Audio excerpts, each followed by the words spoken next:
చూస్ country delight, live better. ఇప్పుడే country delight app ని download చేసుకోండి.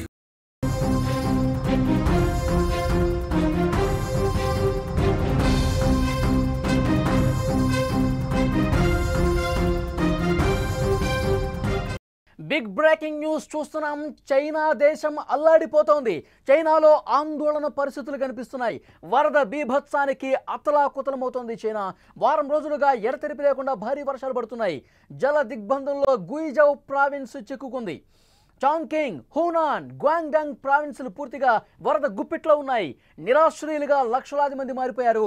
రోంగ్జియాంగ్ కౌంటీలో ఇప్పటికే 6 చనిపోయారు.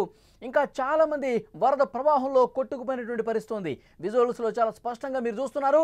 చైనాలో ప్రకృతి పంజా విసురుతోంది. సాంకేతిక పరిజ్ఞానంలో తిరుగు లేదు అని చెప్పుకునే చైనా ఇప్పుడు ప్రకృతి ప్రకోపానికి మాత్రం విలవిలా వణుకుతోంది. చైనా నగరాలు ప్రస్తుతం చిగురుటాకులా వణికిపోతున్న పరిస్థితుంది. జూన్ 18 నుంచి కురుస్తున్నటువంటి ఈ ఎడతెరిపి లేనటువంటి వర్షాలకు చాంగింగ్, హూనాన్, గ్వాంగ్డాంగ్ ప్రావిన్సులు వరద గుప్పిట్లో చిక్కుకున్న పరిస్థితుంది.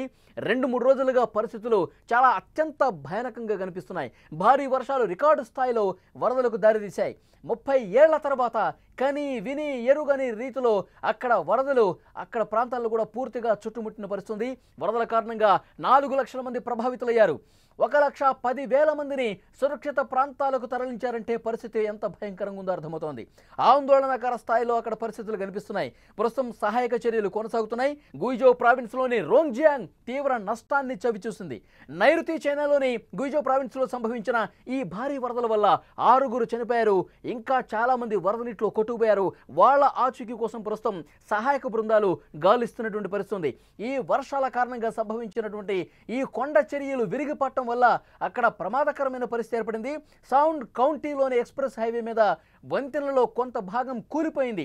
అక్కడ ఒక ట్రక్ త్రుటిలో ప్రాణాపాయం నుంచి తప్పించుకొని గాలిలో వేలాడుతున్నటువంటి దృశ్యం మీరు స్క్రీన్ మీద చూస్తున్నారు. ఆ దృశ్యాలు సోషల్ మీడియాలో ప్రస్తుతం వైరల్ అవుతున్నాయి.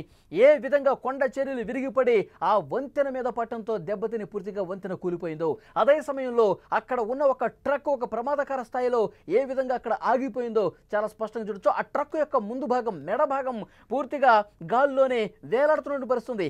ఆ సమయంలో ఆ ట్రక్ డ్రైవర్ ప్రాణాలు చేతులు పట్టుకొని గజగజ వణికిపోతున్నటువంటి పరిస్థితుంది. ఒక్కసారిగా వంతెన మీద వెళుతుండగా స్టార్టింగ్ పాయింట్ దగ్గరే ఆ వంతెన కూలిపోవటంతో ఇంకా ఆ వంతెన మధ్య భాగానికి ట్రక్కు చేరుకున్నప్పుడు కూలిపోతే ఆ పెద్ద లోయలో ఆ ట్రక్కు పడిపోయి ఉండేది, అతను చనిపోయి ఉండేవాడు. కానీ కొంత మెడ భాగం వరకు వెళ్ళిన తర్వాత కూలిపోవడంతో మిగతా వెనక భాగం మొత్తం ట్రక్కు 75% వెనక భాగం మొత్తం కూడా అక్కడే ఇటువైపే ఉండటంతో పూర్తిగా ప్రాణాలు అతను దక్కించుకున్నటువంటి పరిస్థితుంది. ట్రక్కుకు సంబంధించిన దృశ్యాలు మీరు చాలా స్పష్టంగా స్క్రీన్ మీద చూస్తున్నారు. ఒళ్ళు గగురు పరిచేటువంటి దృశ్యం స్క్రీన్లో. ఆ ట్రక్కు డ్రైవరు ప్రాణాలు అరచేతులు పెట్టుకుని గజగజ వణికిపోతూ సాయం కోసం అర్థిస్తున్నటువంటి పరిస్థితి చాలా స్పష్టంగా చూడొచ్చు. అదే కనుక ట్రక్కు మధ్యలో ఉండుంటే, మధ్యలో ఉన్నప్పుడు కూలిపోయి ఉంటే పెద్ద ఎత్తున అక్కడ అతిపెద్ద ప్రమాదం జరుగుండేది. ఆ ట్రక్కు లోపల ఉన్న వ్యక్తి చనిపోయి ఉండేవాడు. కానీ అదృష్టం శాత్తు అతను తన ప్రాణాలు కాపాడుకోగలిగాడు. ఇంకా ఆ బ్రిడ్జి మీదకి రాకమునిపే ఈ ప్రమాదం జరగడంతో ప్రాణాలు దక్కించుకున్నటువంటి పరిస్థితుంది. ఇలాంటి భయానకమైనటువంటి పరిస్థితులు చైనా వ్యాప్తంగా కనిపిస్తున్నాయి. వందలాదిగా కమ్యూనిటీలు, వేలాది ఇండ్లు, రహదారులు అన్నీ నీటిలో ఏ విధంగా తేలియాడుతున్నాయో చాలా స్పష్టంగా విజువల్స్ని చూస్తే మనకు అర్థమవుతుంది. కార్లు కొట్టుకుపోతున్నాయి. ముఖ్యంగా గుయిజా ప్రావిన్స్లో చైనాలో ప్రస్తుత పరిస్థితి మీరు స్క్రీన్ మీద చూస్తూ ఉన్నారు. ఏ విధంగా పెద్ద పెద్ద భవంతులు నీటి మునిగిపోయినాయో మనం చూస్తున్నాం. నీటిలో తేలియాడుతున్న పరిస్థితి. అక్కడ కార్లు పెద్ద ఎత్తున కొట్టుకుపోయిన పరిస్థితి. కార్లలో మనుషులు అదే విధంగా ఉన్నారు. వాళ్ళంతటా వాళ్ళు వరదలో కొట్టుకుపోయినటువంటి ప్రమాదకర పరిస్థితులు అక్కడ కనిపించాయి. గుయిజా ప్రావిన్స్లో ప్రస్తుతం ఉన్నటువంటి సిచ్యువేషన్ మీరు స్క్రీన్ మీద చూస్తున్నారు. అక్కడ ఫస్ట్ ఫ్లోర్, సెకండ్ ఫ్లోర్ వరకు వాటర్ వచ్చేసాయంటే వరద ఉధృతి ఏ స్థాయిలో ఉందో చాలా స్పష్టంగా ఇక్కడ ప్రమాద తీవ్రతను అద్దం పడుతున్నాయి. మనం చూస్తున్నాం చైనాలో చాలా ప్రాంతాల్లో ప్రస్తుతం ఇదే సిచ్యువేషన్ కనిపిస్తుంది. అక్కడ దులియా నది విపరీతంగా ప్రవహిస్తోంది, ఉప్పొంగి ప్రవహిస్తోంది. ఎగువను కురుస్తున్నటువంటి వర్షాలకు పూర్తిగా గుయిజా ప్రావిన్స్ పూర్తిగా జల దిగ్బంధంలో చిక్కుకుంది. వందలాదిగా అక్కడ ప్రాణాలు అరచేతులు పట్టుకుని ఇంకా బిల్డింగ్స్లోనే ఉన్నారు. సహాయక బృందాలు రెస్క్యూ చేస్తున్నటువంటి దృశ్యాలు కూడా మీరు చూడొచ్చు. వందలాదిగా బృందాలు ఏర్పడి అక్కడ ప్రభుత్వ యంత్రాంగం, అధికార యంత్రాంగం వేగంగా ఏర్పాట్లు చేస్తోంది.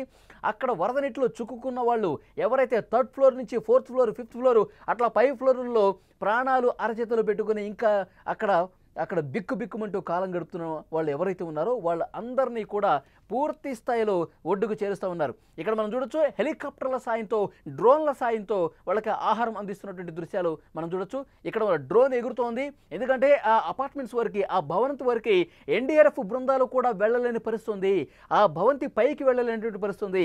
అలాంటి సందర్భంలో అక్కడ ఉన్న డ్రోన్ టెక్నాలజీని ఉపయోగించి ఫుడ్ ఇస్తూ ఉన్నారు, వాటర్ ఇస్తూ ఉన్నారు, పాలు ఇస్తూ ఉన్నారు, అలాగే నిత్యావసర వస్తువులు మెడిసిన్స్ ఏవైతే ఉన్నారో అవన్నీ కూడా ఇస్తున్నటువంటి పరిస్థితుంది. వృద్ధులు చాలామంది ఉన్నారు చైనాలో, వాళ్ళని సురక్షిత ప్రాంతాలకు తరలించడానికి మెడిసిన్స్ అందజేయడానికి డ్రోన్లు ఉపయోగిస్తున్నారు. ప్రస్తుతం అక్కడ ఉన్నటువంటి సహాయక బృందాలు రెస్క్యూ టీమ్స్ పెద్ద ఎత్తున అక్కడ ఆపరేషన్ చేస్తూ ఉన్నాయి.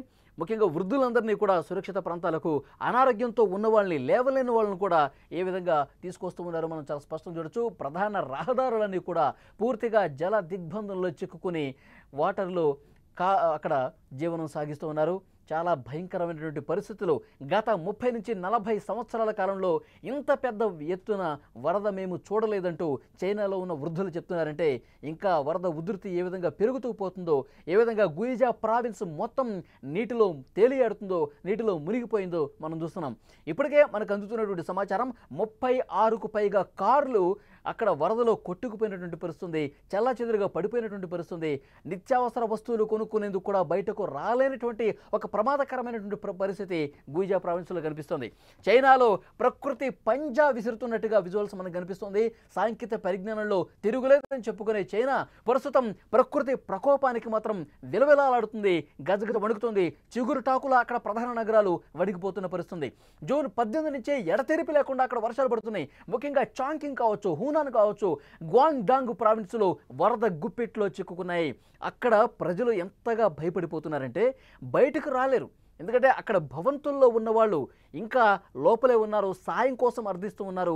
అక్కడ రెస్క్యూ టీమ్స్ కోసం ఆర్తనాదాలు కనిపిస్తున్నాయి. ఇక్కడికి రండి, మాకు ఫుడ్ పంపించండి, 2-3 రోజులుగా మేము కిందకి దిగలేకపోతున్నాం, విపరీతంగా వాటర్ చేసింది, తినడానికి తిండి లేదు, ఒక పాలు లేదు, ఇక్కడ పెద్దవాళ్ళు ఉన్నారు, వాళ్ళకి మెడిసిన్స్ లేవు, ప్లీజ్ మాకు సాయం చేయండి అంటూ అక్కడ భవంతుల్లో పై ఫ్లోర్స్లో ఉన్నవాళ్ళు అర్థిస్తున్నారంటే అక్కడ సిచ్యువేషన్ ఎంత దారుణంగా ఉందో చూడొచ్చు. చైనాలో ప్రస్తుత పరిస్థితిని మీరు స్క్రీన్ మీద చూస్తున్నారు. పెద్ద ఎత్తున అక్కడ సహాయక బృందాలు రోజు కూడా పెద్ద పెద్ద బోట్లు వేసుకొని వెళ్ళి వాళ్ళకి సాయం చేస్తూ ఉన్నారు. కొంతమందిని సురక్షిత ప్రాంతాలకు తరలిస్తూ ఉన్నారు, పునరావాస కేంద్రాలకు తరలిస్తున్నారు. కానీ అక్కడ అనారోగ్యంతో ఉన్న వాళ్ళు, వృద్ధులు, వాళ్ళకి మెడిసిన్స్ అందించడానికి, ఆహారం అందించడానికి డ్రోన్లు ఉపయోగిస్తున్నటువంటి పరిస్థితి ఉంది. అక్కడ దులియా నది ఏ విధంగా పొంగి ప్రవహిస్తుందో మనం చూస్తున్నాం. ముఖ్యంగా ఆ నగరాల్లో ఉన్నటువంటి ప్రధాన కూడళ్ళు జల దిగ్బంధంలో చిక్కుకుపోయాయి, ఇళ్ళు కూడా మునిగిపోయాయి, కొన్ని ప్రాంతాలు ఇళ్ళు కూడా కొట్టుకుపోయినటువంటి పరిస్థితి, కార్లు కొట్టుకుపోయినాయి. ముఖ్యంగా షాపింగ్ మాల్స్లో ఎక్సలేటర్లు కూడా మునిగిపోయి ఎక్సలేటర్ల మీదుగా వరద ప్రవహిస్తుందంటే ఎంత భయానక ప్రమాదకర పరిస్థితులు అక్కడ ఉన్నాయో చాలా స్పష్టంగా మనం చూడొచ్చు. షాపింగ్ మాల్లో ఏ విధంగా ఎక్సలేటర్లు మీదగా వాటర్ వెళ్తూ ఉందో మనం చూస్తున్నాం, కార్లు ఏ విధంగా కొట్టుకుపోతున్నాయో చూస్తూ ఉన్నాం. దులియా అనేది ప్రమాదకర స్థాయిలో ఉప్పొంగి ప్రవహిస్తుంది, జనావాసాల్లోకి వచ్చేసింది, పూర్తిగా నగరాలు ముంచుకుంటూ పోతుంది. అక్కడ కార్లు కొట్టుకుపోతున్నటువంటి దృశ్యాలు మనం చూస్తున్నాం. దులియా నది ఇంత ప్రమాదకర స్థాయిలో పొంగి ప్రవహిస్తుందని చెప్పి మేము ఎక్స్పెక్ట్ చేయలేదు. అసలు 30 నుంచి 40 సంవత్సరాల కాలంలో ఈ రికార్డు స్థాయిలో ఈ విధంగా ఉధృతంగా ఈ నది ప్రవహిస్తుందని చెప్పి మేము అనుకోలేదు, మాకు సాయం చేయండి అంటూ చైనాలో ఉన్నటువంటి ప్రాంత ప్రజలు ప్రస్తుతం అధికార యంత్రాంగానికి తమ గోడు వెళ్ళబోసుకుంటున్నారు. ఇంకా చాలా ప్రాంతాల్లో చాలా నివాస సముదాయాలు కూడా మునిగిపోయిన పరిస్థితుంది. ఆ కొండల్లో ఉన్నటువంటి బండరాళ్ళు కింద పట్టడంతో బ్రిడ్జ్లు కూడా కొట్టుకుపోయినటువంటి పరిస్థితుంది. అక్కడ ఒక ట్రక్ ఎంత భయంకరంగా మనకు కనిపించిందో కూడా మనం చూసాం. ట్రక్కుకు సంబంధించిన దృశ్యాలు ఇంతకుముందు నేను మీకు ఎక్స్ప్లెయిన్ చేశాను. ఆ ట్రక్లో డ్రైవర్ అదే విధంగా ఉన్నాడు. ఒక్కసారిగా పెద్ద పెద్ద బండరాళ్ళు ఆ బ్రిడ్జ్ మీద పడేసరికి కూలిపోయింది. ఇంకొంచెం ముందుకు పోయి ఉంటే కనుక ఆ ట్రక్ ఆ లోయలో పడిపోయి ఉండేది, అందులో ఉన్న వాళ్ళు చనిపోయే పరిస్థితి ఉండేది. కానీ అదృష్టవశాత్తు ఆ ట్రక్ ఇంకా ఎక్కడైతే కూలిపోయిందో ఆ మధ్య భాగంలోకి వెళ్లకుండా ఉండాడు కాబట్టి బతికి బట్టగట్టగలిగే పరిస్థితి ఏర్పడింది. చైనాలో చాలా దారుణమైన పరిస్థితులు 2-3 రోజులుగా మనకు కనిపిస్తున్నాయి. పెద్ద సంఖ్యలో అక్కడ మనకు అందుతున్న సమాచారం 1,10,000 మంది వరకు ప్రభావితులయ్యారు. వాళ్ళందరినీ సురక్షిత ప్రాంతాలకు తరలిస్తా ఉన్నారు. ఇప్పటికే 40 నుంచి 50 మంది వరకు ఆచూకీ తెలియట్లేదని ఒక సమాచారం వస్తోంది. ఎందుకంటే నిన్ననే మనం మాట్లాడుకున్నాం చైనా పరిస్థితికి సంబంధించి. చైనాలో ప్రస్తుతం అక్కడ ఏ విధంగా ఆపరేషన్స్ జరుగుతున్నాయి, రెస్క్యూ బృందాలు ఏ విధంగా జరుగుతున్నాయి, అక్కడ విజువల్స్ చూస్తే ఎలాంటి దారుణమైన పరిస్థితులు ఉన్నాయి కూడా మనం మాట్లాడుకున్నాం. ఎందుకంటే కొంతమంది కొట్టుకుపోయారు, వాళ్ళ ఆచూకీ తెలియలేదు. 1,00,000 మంది వరకు ప్రభావితమయ్యారు. 2,000 మందికి సంబంధించి ఆ వరద ప్రవాహంలో చాలా ప్రభావానికి గురైపోయి వాళ్ళలో కొంతమంది అసలు ఆచూకీ తెలియట్లేదు. వాళ్ళు ఎక్కడున్నారో కనిపెట్టే ప్రయత్నం చేస్తున్నారు. వాళ్ళ ఫోన్లు కూడా స్విచ్ ఆఫ్ అయినటువంటి పరిస్థితి ఉంది. సో డెఫినెట్గా అధికార యంత్రాంగం వాళ్ళ ఆచూకీ కోసం కనిపెడతా ఉన్నారు. ఇప్పటికే దాదాపు 45 మంది చనిపోయినట్టుగా తెలుస్తోంది. ఒక 6 సౌండ్ కౌంటీ ప్రాంతంలో చనిపోయిన పరిస్థితి. సో మొత్తం కూడా లిస్ట్ అవుట్ చేస్తూ ఉన్నారు. ఎక్కడికక్కడ అప్రమత్తంగా ఏదైతే భవనాలు చిక్కుకుపోయినాయో, పై ఫ్లోర్స్లో నివాసితులుగా ఉన్నవాళ్ళు వాళ్ళకి ఆహారం ఏ విధంగా అందించాలి, డ్రోన్ల సాయంతో ఏ మేరకు వాళ్ళకి మెడిసిన్స్ అందించాలి, నిత్యావసరం అందించాలి, ఇవన్నీ కూడా చెక్ చేస్తున్నటువంటి పరిస్థితి కనిపిస్తుంది. విజువల్స్ చూస్తున్నాం. ఒకవైపు రెస్క్యూ టీమ్స్ చాలా బలంగా వేగంగా వాళ్ళ ప్రయత్నాలు వాళ్ళు చేస్తూ ఉన్నారు. కానీ వరద ఉధృతి పెరుగుతోంది.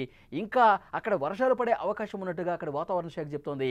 రోజు రోజుకి ఈ ఎడతెరిపి లేకుండా పడుతున్నటువంటి వర్షాలకు దులియా నది ఉప్పొంగి ప్రవహించడంతో అక్కడ గుయిజా ప్రావిన్స్లో రోంగ్జియాంగ్ తీవ్ర నష్టానికి గురైనటువంటి పరిస్థితి కూడా విజువల్స్ మనకు అర్థమవుతుంది.